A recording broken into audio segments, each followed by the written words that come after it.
This is Lessons Learned, and I'm your host, Matt Kennard, CEO of Better Lesson. Join me as we dig in with visionary state and district level leaders who share our mission to support every K-12 educator in developing the next generation of resourceful, compassionate, and resilient learners. Lessons Learned is brought to you by Better Lesson. Let's get started. This week on Lessons Learned, we're doing something a little different. I've pulled a recent conversation I hosted with two superintendents, Dr. Patrick Ward from Willoughby-Eastlake in Ohio, and Kirk Shrum from Visalia Unified School District in California.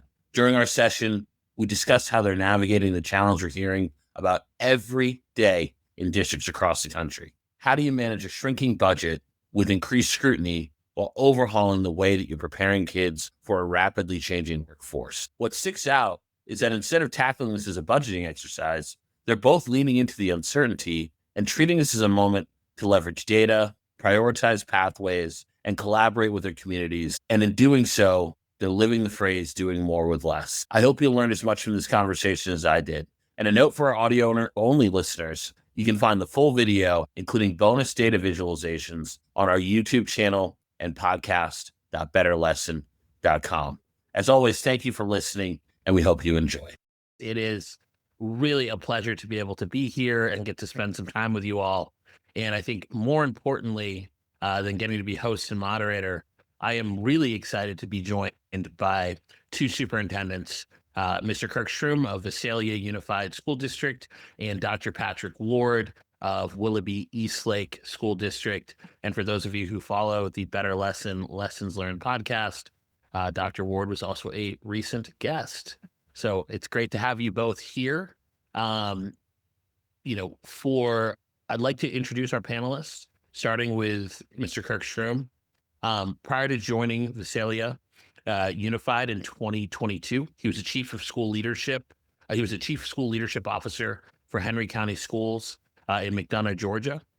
Mr. Shrum has years of school-based experience, a former elementary school teacher, assistant principal, and principal, bringing a wide range of perspectives to the conversation.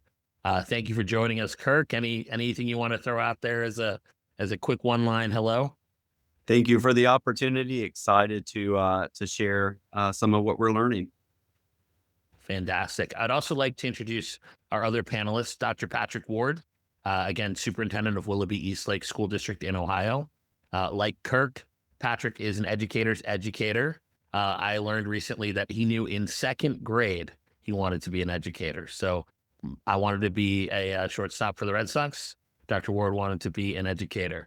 Not to step on his story beyond that, but he's also spent 2 decades as an educator and leader. He's been in the classroom, he's been a principal, and his most recent role prior to taking the superintendency was director of curriculum for the Mayfield City Schools.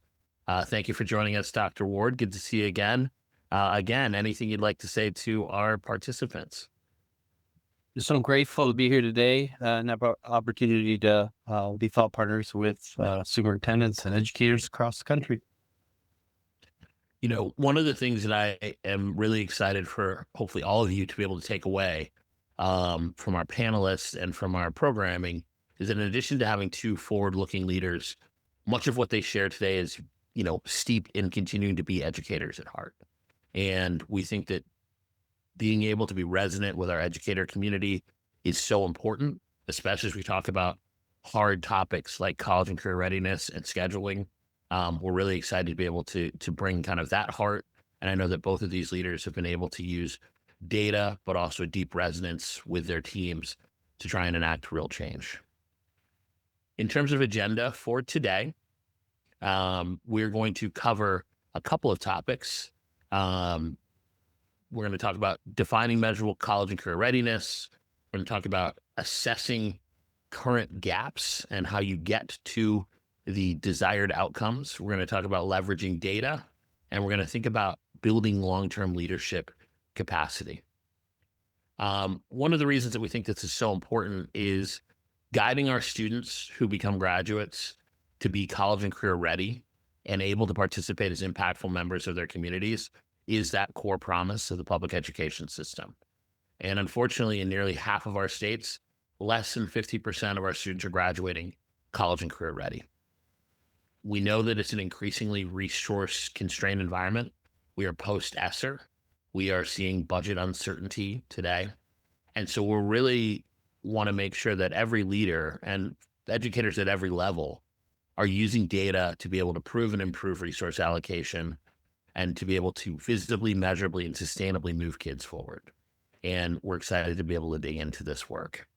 I would say there's a key question that I think this all begs, which is we've got this staggering national context. And we've talked a little bit about that here. But what are we seeing in your own districts? How does that resonate? And as you started doing the integrated insights work with Better Lesson and Able, what were you able to find as you started digging in? And I'll start with you, Kirk, from the Visalia perspective. Yeah, well, thank you. And, pretty much a lot of what you just said, we found, right? Coming into the district in the Central Valley of California, typically has a low attainment rate of college going. We're farming, we're agriculture. And so pathways geared toward those things, right? Lower wage, lower skill. I heard a lot from families of students who, on the other end of the spectrum, who were the top in their class, say, for example, here in Visalia, and then went to Cal Poly or went to other institutions and suddenly were not in that same shape, which points directly to the rigor, right?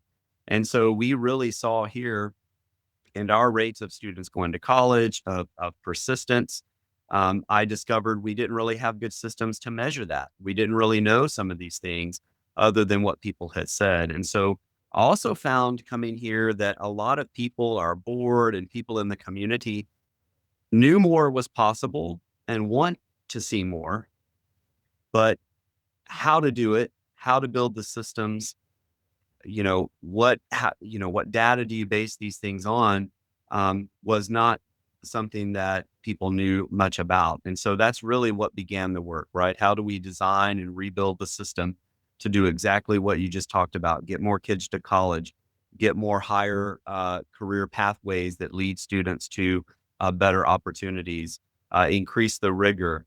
But more importantly, how do we do that given more limited financial constraints? How do we make the right choices? How do we invest in the right pathways becomes really important, because we could just guess and speculate and spend a lot of money that we don't have and not generate the right results. Or we could look internally, find the right partnership to really analyze what's happening to then make strategic decisions. And that's really the journey that we went on. So I'm excited to share a little bit more about that. Fantastic. Dr. Ward, I'd love to hear your perspective. Yeah, so building off that, I have to say, what really resonated with me is this idea of we're living in this really hopeful time and really optimistic time. So despite all the challenges, there's this convergence of resources and, outside of the box thinking that has the potential to really accelerate and transform public education or education in general. And so you have to lean into that spirit, number one. I think what I found over the last 2 years is that no matter who I talk to and no matter who I engage, that workforce development and getting kids, future ready just kept coming up over and over again. And so we've really leaned into that future readiness conversation to define and make crystal clear for our community and stakeholders what it is that we're talking about when we talk about a Willoughby-Eastlake graduate. And, we had commencement last night, and as I watched, 300 kids walk across the stage, I kept revisiting the conversations that were echoing in my heart over the last 2 years, which is, are these students ready for whatever is next, but most importantly, life and the durable skills that they're going to need to be successful citizens and consumers of information, in this rapidly evolving technological world. And so we took a step back. We developed our portrait of a graduate, and we began to really lean into the culture first. We spent a whole year on culture, followed by a whole year on putting systems in place to support a more responsive culture. And so we found that it was taking too long to impact kids. So we saw the problem, we admired the problem, we continued to lean into the problems we saw with regards to our graduation rate, post-secondary success, pathways and opportunities, who was accessing those pathways at our high schools, And we just said, we can do better. So let's think about shorter intervals of impact. Let's put, an action research mindset in place, and let's get hungry and get after the work. And it was when we saw the data, right in front of us, that it suddenly became crystal clear that we could be emotional about this or we could do something. And that's when the real work began. So we're excited to share a little bit about that today. It's interesting. You both have talked about this idea of data being the way that you cut through. And I think that for both of you, for different reasons, that data has been so important. I know, to follow on one thing that you had mentioned, Mr. Shrum, was to talk about how data became the way to bring everybody to the table. Parents, union, students. Can you talk about the impact that data had for you? Yeah, so you mentioned a magic word there. Prior to moving to California for the superintendency, worked in Georgia, and Tennessee for a bit as teacher principal. Very different system, not unionized. And so, that adds a layer of complexity to the work, right? How you negotiate different pieces. And so what I found and what we did from the very beginning is when we began the transcript analysis that would eventually lead to this data realization and seeing the trajectory of the student entering their freshman year and, do they stay stuck? Do they have acceleration opportunities? All those things. And then breaking it down by demographics and all those pieces.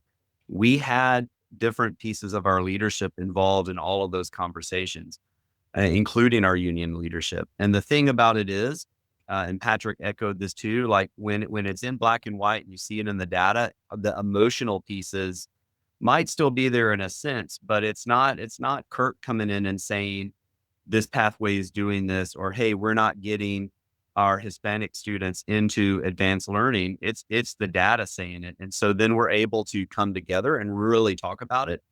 And one of the most impactful things that we did is we went through some of the data analysis, not only having the union leadership there, but we had our high school teacher leaders as well. So it wasn't also just the principal going back to their site, talking about what's happening in freshman English. It was the freshman English department chair, for example. So it was the bringing of the people together that really, I think, accelerated the willingness and the desire, because when those teachers saw that, they weren't happy with that either. So then suddenly we're able to talk about systems. We're able to talk about things that were off limits maybe before because we had a different approach. That makes a ton of sense. And I think that being able to use that to get everyone on the same page is such that's the power of data, right? It cuts through that emotion. I think Dr. Ward, you've talked about this before.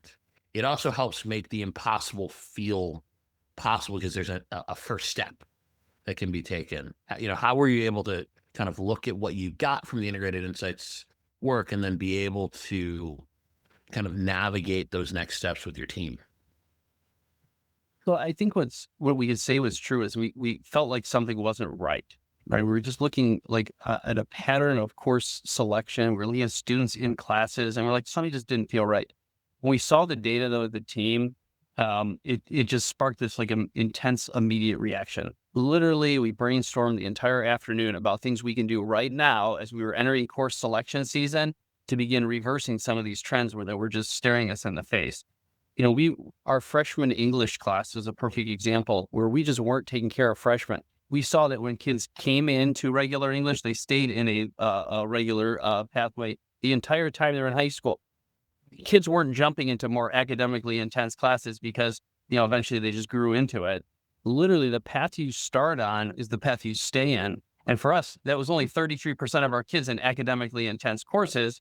And what the data was screaming, there were 500 kids sitting out there that could benefit right now from sitting in a more academically intense class. And kudos to this team, this leadership group. They said, let's go find those kids right now as we're preparing for 25, 26. So another year doesn't go by. I mean, that was the power of seeing it, was that we were able to spark doing right then and there. And to Kirk's point, doing the district leadership team and getting them involved in these conversations, cut through some of those like secretive conversations that sometimes people think we're having. It was like, no, we all own this problem together. These are our kids and we have a shot right now to do something. It just leveled the playing field. It was truly incredible to see how we all rolled up our sleeves and got to work with what we consider to be just the first step. Very impactful. I love that. We're going to go through the process of integrated insights. And I know there's a question in the chat about how we do the transcript analysis. We'll cover that there. But before we go further, just want to pause for a second and get a little feedback from the group, which is, I'd love to hear which of these struggles or opportunities have resonated with you and how does your district compare?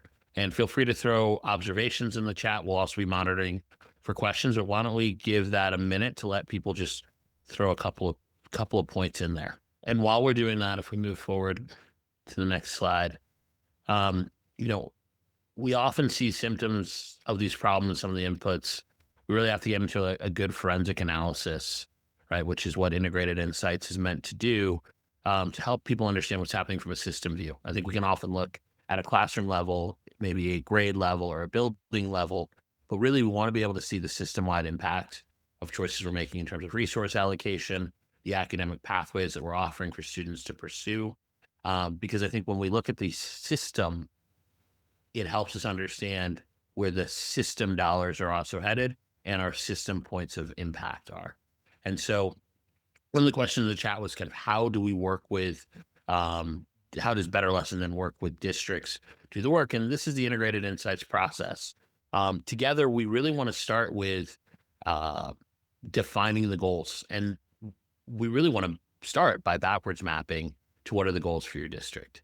We've talked about endpoints, I think, a few times, but oftentimes when we work with districts, we'll find that there are 70, 100 matriculation pathways, often where students are getting stuck because they're not either going through the course completion or meeting the rigorous standards needed to ensure that they're going to be college and career ready.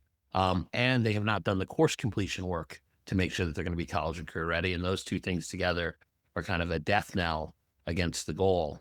And so we really want to work with our district partners to say, hey, what does this look like? What are your endpoints?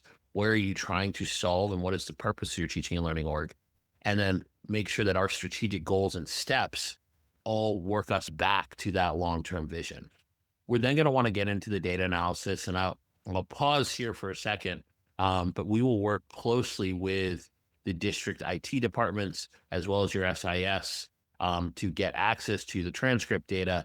And, maybe Kirk and Patrick, you can all both just take a minute to talk about how that process was for you all. Yeah. So, everything you just said is accurate. It's a great team that connects with, usually there's an opening meeting where we talk about everything you just said. What are our goals? Because there's going to be a lot of data out of this. And so which pieces do you prioritize as a district? But the first step is, of course, the transcript analysis, all those pieces to generate all this wonderful data. And so, engage in that data sharing agreement, make sure our legals all sign off on those pieces. And then, the team from Better Lesson and Able are set up to connect with individuals from the different departments that would be impacted or need to provide data, which is typically your business, finance, and human resources that upload a lot of that data in the transcripts. And so then they work together on the data file share. And that usually takes a little bit of time because it's a lot of work, but I found the experience to be, very cooperative and very collaborative to get to where we needed to get. And it takes a few months to get all those pieces together. And then you're able to kind of start looking at what you got. Yeah, I echo that. It was really smooth, streamlined. Our team was able to kind of, go on this journey together. But I thought the timing of engaging in the fall and then getting that first look at the data right before we started going through that spring process really timed up nicely for us. Because again, we were able to do something about kids that will be sitting in our schools next year. And that was the most impactful piece to this whole journey. It was not, we didn't admire the problem and then admire it some more. We admired the problem and then as a result did something about it. And I think about physics alone. Like we saw in our data, 18 kids, we are a district of 7,000 children, 18 kids were taking physics. We heard that 4-year science is really important.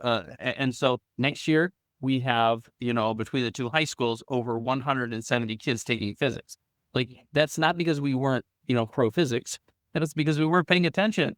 And the data really just was right in front of us. Like, we need to get more kids because we had the staff to do it, and we didn't have to have staff. So that was where the cost component came in. We looked at the price to not do this and to run really low section numbers. And we're like, this is crazy.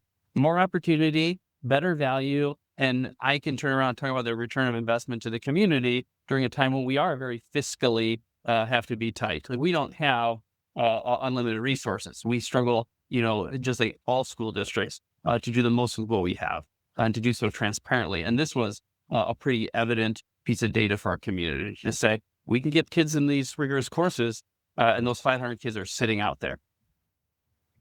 100%. And we're going to get into some specific results that folks are able to see.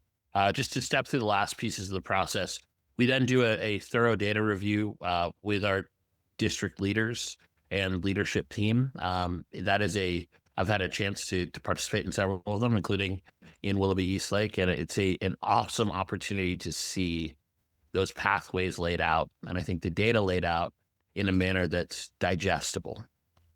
I think really thinking about what are the various constituents within your district that need to be able to see this, from our superintendents to heads of instruction to principals, in the buildings, being able to break down that data so we can see matriculation pathways and trends that are highlighted for folks. And we really do try to provide that in both synchronous format as well as asynchronous reporting that is something that's easy for folks to be able to share. And then we take that and turn it into stakeholder workshops where we're able to go much more deeply with school level teams as well as district leadership to think about how are we going to engage in both deep data dive as well as action planning. And really at the heart of it, it's a change management exercise. How can we look at that data and start to map a path to our ideal state and understand kind of the first, second, and third steps to get there?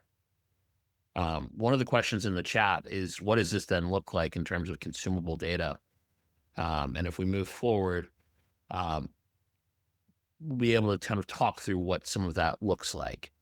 One of the things that we care a lot about is intensity and rigor.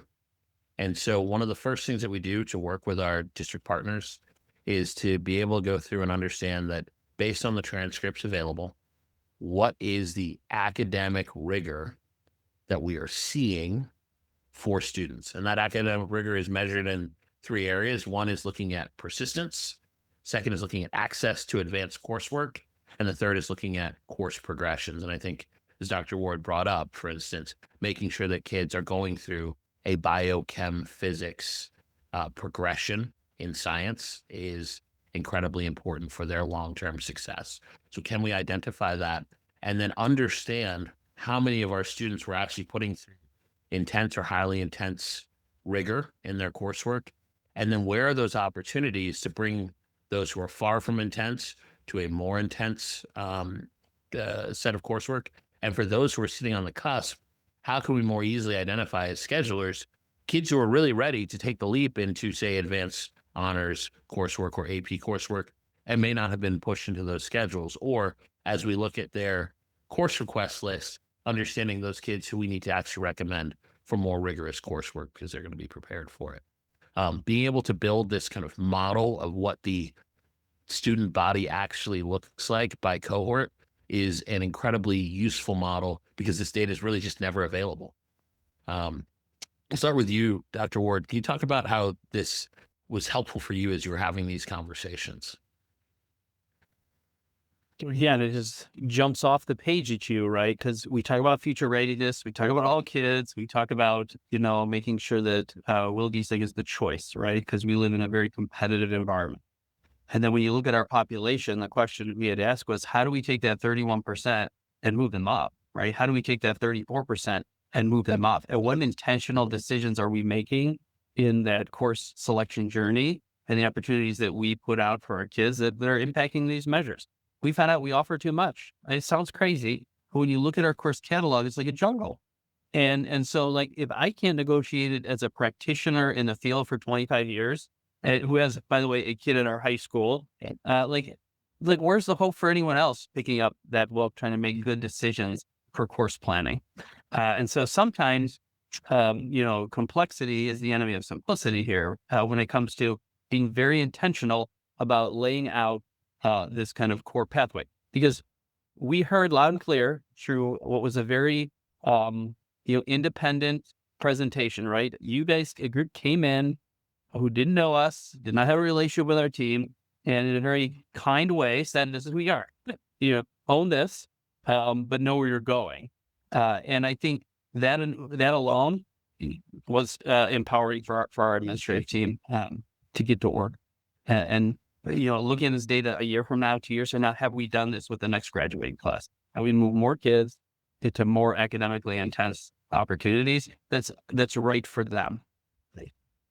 I'll tie in a question and I'll direct this to you, Kirk, which is to say, how do you also use this data to help you think about informing what you do with transient students, folks who are, kind of migrating from public to private and back again? Does this help you then think about a different stance, perhaps, for how you think about intake for students and even getting them into more rigorous coursework? So, I mean, obviously they'd be coming into a system that's doing what it's doing. And so, just to echo off of Patrick a little bit, for each of our high schools getting this data to see the potential that was on the table. And, very similar process here. We got this data this spring. So the first step was, what can we do right now for all kids, whether they've been here for 4 years, they're new, they're coming in, which we also centered on, okay, who are those high potential students that this process identified? And for us, very similarly, it was 200 to 300 kids per school. So what if we did nothing else but have a counselor connect with them to say, hey, have you thought about taking the advanced version of this course, whatever that is. So, the other piece with the transcript analysis, so it shows your picture, it reviews the transcript of those students that began and ended with you, right, to get an accurate picture. So when it comes to those pieces you mentioned, you just have to, assume that their journey kind of mirrors that same statistical evidence. And so we very much, but if we fix our system, then if I have a transient student coming in, maybe they're switching between high schools, maybe they're coming from a different district, I can have a better chance of that counselor really looking at their journey and not just assuming this class or this course, right? Maybe this student also has some untapped potential and we can put them into, an advanced pathway with certain supports. And just to echo the piece around how many options were available, that what Patrick said, I think we saw thousands of journeys possible for a single student, which is not manageable. And so that also, now that's longer term system work, but it gave us that start. So, but we do have some level of transient student population here. We do have migrant population as well. And so you can see the gaps in the data for those students as well that had been with us for a while. And it also is equally concerning because there's just so much potential.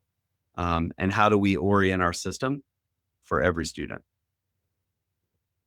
I think one other piece that's interesting here is, we talk a lot about alignment of the pathways, certainly for 4-year college, 2-year college, but also thinking about CTE. And, one of the areas that we really want to help folks connect with is, are we offering CTE courses? Right. But are those pathways also aligning to the high wage, high availability jobs for your district and your state? Being able to keep that talent in state, is usually a huge priority for folks. And the reality is sometimes we actually find ourselves offering pathways that don't even align to really the job needs that are available. I know this is one area that, Kirk, you all spent a lot of time talking about, and we're looking at your data here. What kind of jumped out at off the page for you, and how did this help change your CTE conversation? Well, let me begin by saying, like, people are now, to your point, Matt, seeing some examples of what this generates. And this is just the tip of the iceberg. I wish I could show the depth and all the charts and all the information, how you can break it down. I just encourage people to really think about this, but it shows what we kind of maybe knew, but didn't, have maybe the evidence to point to that alignment. And all of us have different levels of capacity in our systems. And we can do certain pieces of this, but to do all of this work comprehensively, That's why this partnership was so valuable. But we saw exactly what you just said. Our most popular pathways are not aligned with what produces higher income jobs, that sort of stuff. And then when you look at some of the others, we discovered we have a lot of potential to put more students in some of the higher demand, higher skill, higher wage opportunities. And that also, how do we, encourage students to be pathway completers? The data, and this chart doesn't show it, but you also get a data chart that shows how many students are what we call, I forget what we called it, but basically never completing a pathway because they're just jumping from course to course. And so they're experiencing a Dabblers. lot. They're Yes, dabblers. thank you. Yeah. They're experiencing a lot, dabbling, but they're not, it's not helping them overall in their long-term journey. So this data led us to some changes in our middle school that we're implementing this next year on some career exploration opportunities that through a class and some lab experiences that we hadn't had before. But this also shows like our health science is very popular. You can see it's kind of in the middle of the chart there. And we do really great at attracting people who are interested in that to do phlebotomy, to do nursing, which is an amazing career. But what if I want to be a doctor? What if I want to have advanced sciences? That pathway doesn't currently have physics and chemistry and other things attached to it. Those are some easy things we can do. And then suddenly that pathway becomes an opportunity for somebody that wants to be a surgeon, all the way to someone that wants to be a certified nurse assistant. And all of those are valuable and you can come out and get a job. And so that's really the power in some of this data and this information. I love the point you just made there, which is you are now able to connect your core instruction to your CTE instruction. And the reality is great CTE instruction requires great core instruction. The reading levels was just speaking with one of our subject matter experts, the reading levels required for 4-year college or going into manufacturing are very similar. The needs for math and science, depending on where you're going in the CTE pathway, are as robust or more so for folks who are going directly into career as opposed to going into college. And so thinking that CTE pathways are somehow an alternative to great core instruction, no, the reality is these are two things that need to be deeply combined to ensure the kids have the skill set to get there. And Patrick, I believe, I remember looking through Willoughby's data, you saw something similar, that there was some lack of alignment to high wage, high availability, as opposed to where we're seeing completion rates. Yeah. So again, just another powerful motivator for us to be in control of pairing rigorous course projections with some of the CTE opportunities that are in demand. Because what we do know is this: if you go see a student in a CTE program, the level of engagement is off the charts. So like, how do you replicate the engagement, the durable skills, the future readiness that's already happening in these CTE programs, but then combine that with these rigorous, intense course pathways and then align it to an in-demand, high-wage field? Like, this is the secret formula where we start deconstructing the barriers of the industrial model that I believe do set us back. Because we're more worried about, sitting in a room in rows. And so I see the puzzle pieces out there. And this data just affirmed for us that if we're going to lead the way and change the experience for our kids, like, it begins by owning where our kids are at right now and doing better. And so for us, we saw that 60% of our kids were getting denied from CTE programs. So we took the initiative to begin developing our own comprehensive for our students in our community. And so it was just so nice that this data showed up at the period of time where we were trying to develop our future programming for kids. And so it's been incredibly motivating for the design team working on this project. I know we are going to shift quickly to a poll question, and we will definitely get some of those t-shirts printed, Daryl. So thank you. I think our poll question for you all today is, what types of data are you all using to do similar work around resource allocation and pathway identification? Love for folks to, just take a minute to hop in there and, give us your poll answer. And while folks are completing that, we're actually going to move to the Q&A section. Folks, feel free to throw questions that you have into the chat. We'll be monitoring there. I'll just open up the Q&A and say this. I'll start with you, Kirk. What was the most surprising thing about the Integrated Insights experience? And I'll ask the same thing for you, Dr. Ward. I mean, I guess that it wasn't surprising, just to turn about the words there. It just really peeled back the wallpaper of what was really happening, confirmed a lot of things, but really brought it to light. I think, of all the data points that were probably most surprising, it was the sheer number of, I think it was in the thousands that I mentioned before, of potential academic journeys for the student. And so it's no wonder that, one of the charts that the data reveals, it's so powerful and it's my favorite, is you see a line graph basically that takes the journey of the student from English 1 to English 2, and you see where people are falling off the ramp or moving into advanced learning, as Patrick mentioned. And I think it was most surprising is that we were losing so many kids along the way that just never got the chance. And so, it's revealing, but it's the right work. Yeah, echoing that sentiment, it was just sobering to see that for 33% of our kids, we were getting it done. For 66% of our kids, we had work to do, and it was time to get to that work. And to just see it so plainly represented in graphic form was absolutely stunning. And then to see of the 33% that we were getting it done for, who those kids were, was just also sobering. And so the team couldn't wait to get to work. I've been doing this a long time. I've never seen a room filled with educators see something so powerful, and then literally that afternoon spend hours brainstorming, what can we do now?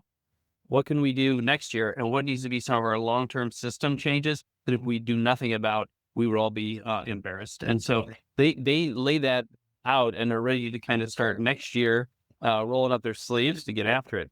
Because when we saw 0 special ed kids were taking academically intense classes at our high schools, like that was enough for silence to descend upon the room, because we were saying one thing, but we just weren't living up to that promise on the other end. And so this was a chance for us to go looking for those kids that were ready. Again, it took the emotion out of the room, it leveled the playing field, and this team was hungry. Couple of Q&A questions. I think one is, there's a lot of data out there. Why did you need more? Why did you feel like it was missing today? Yeah, for us, it was just take it all, put it into a simple form, and let it try to impact. Like, if you don't know what questions to ask, or you're so close to it because you live it every day, sometimes what's right in front of you is something you miss. Like, we felt something was off, but it took an independent outside group to come in, kind of compile it for us in it. And again, no emotional tie to our district. Like, they weren't going to come tell us things that we wanted to hear. They came and just shared the story of who we were. And we had to be okay with that. And that third party review was enough to spark the catalyst of conversation and represent our data in a way we've never seen it before. And that was for us powerful. I'll turn to you on this one, Kirk. Getting into principals, school leadership, and classroom educators with this data can be a daunting task. It's data, which is helpful, but it's still, there's still a lot tied up into it. How did you approach that conversation? Yeah. So, everything to what Patrick just said, there's certainly a lot of data out there, from your state testing to lots of other things. But just the depth of what you get here, those don't necessarily always show the journey, the course sequencing, and just the in-house capacity to really produce that sort of work to generate these conversations. Even at the school level that you mentioned, like the principals may know which kids are going into what pathways or those sorts of things, but do they know it comprehensively? And do they know it by demographic? Do they know it by which students are high potential? And so, we approached this very strategically. We brought in, we didn't want anybody to be surprised because this is very revealing. I mean, our special ed data, very similar to what Patrick just said, right? These are some of our most vulnerable students who aren't moving into any of these classes. What are we doing, right? And so we wanted to make it very much so it's not an indictment on teachers. It's not an indictment on principals. Every single one of those people work as hard as they can every day to do the best they can. So how do we give them new tools? How do we work better? How do we work smarter? That's what this helped us do. And so we started to socialize it with our district leadership team first. Then we brought in our principals and our principal supervisors, same kind of thing, socializing. What do you see? All of that sort of stuff. And then brought in the larger teams, the union leadership, the teacher leadership teams, very similar experience. They started to get it and they're, oh, not on my watch. What can we do now? Which then led into, we just launched a strategic plan. So a lot of this will align with some of those key actions.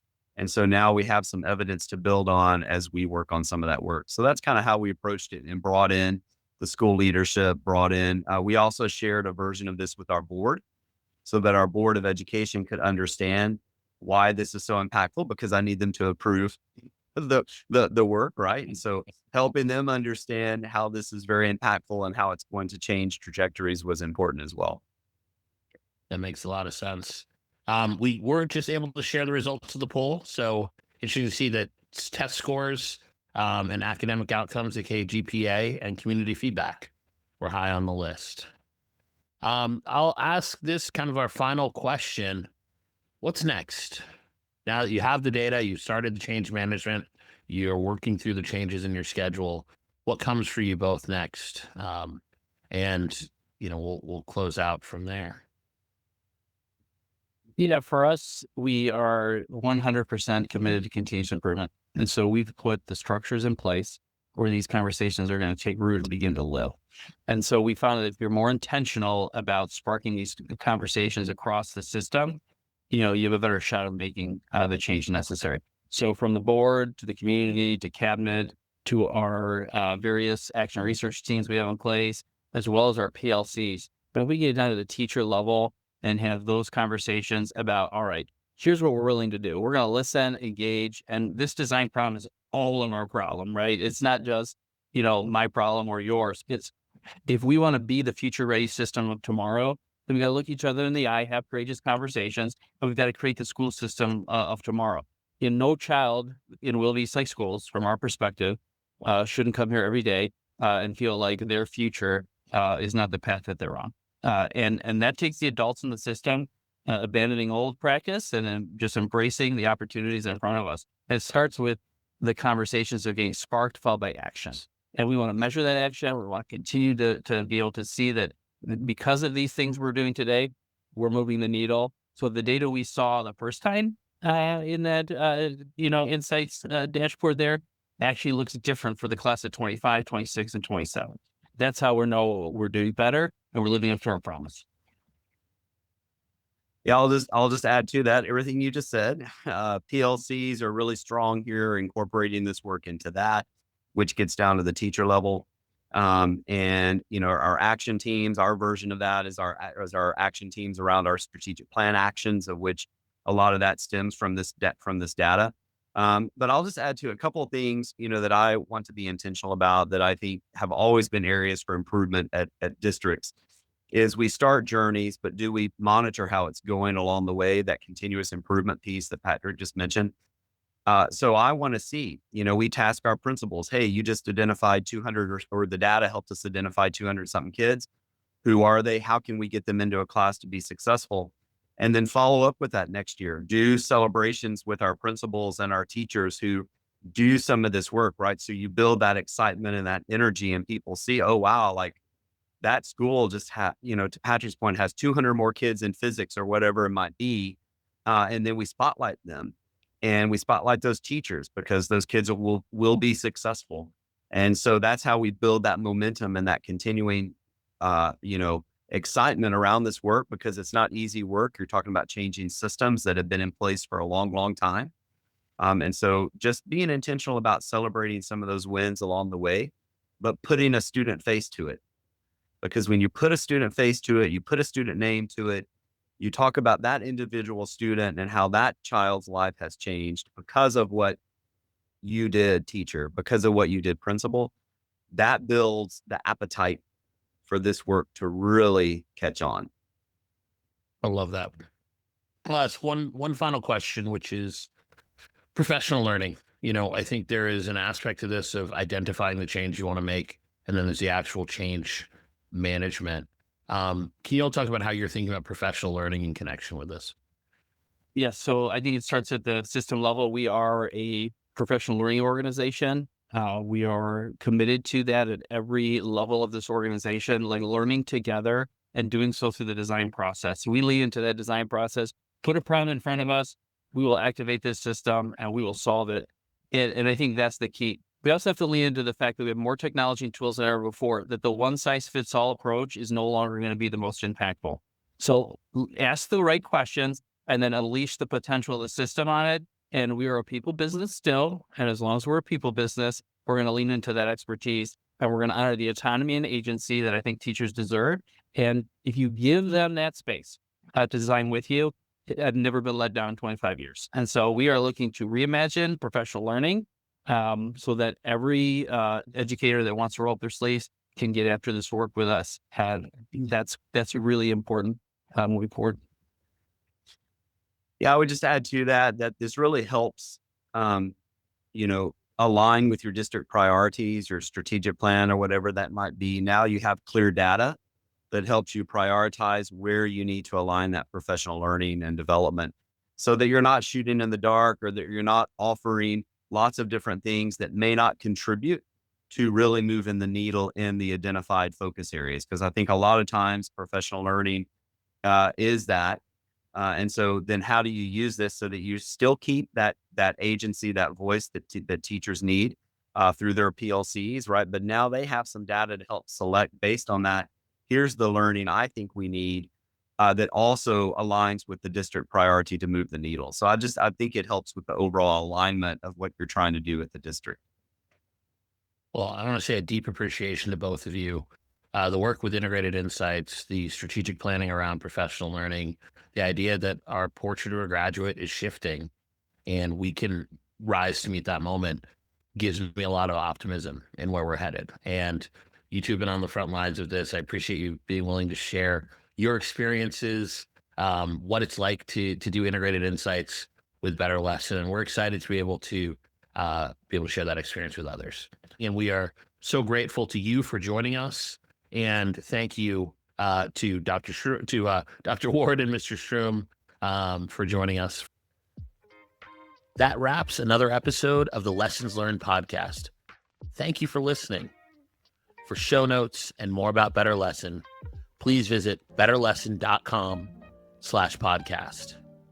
Lessons Learned is hosted by Better Lesson, the leading provider of data-driven, high-impact, system-wide K-12 teaching and learning solutions.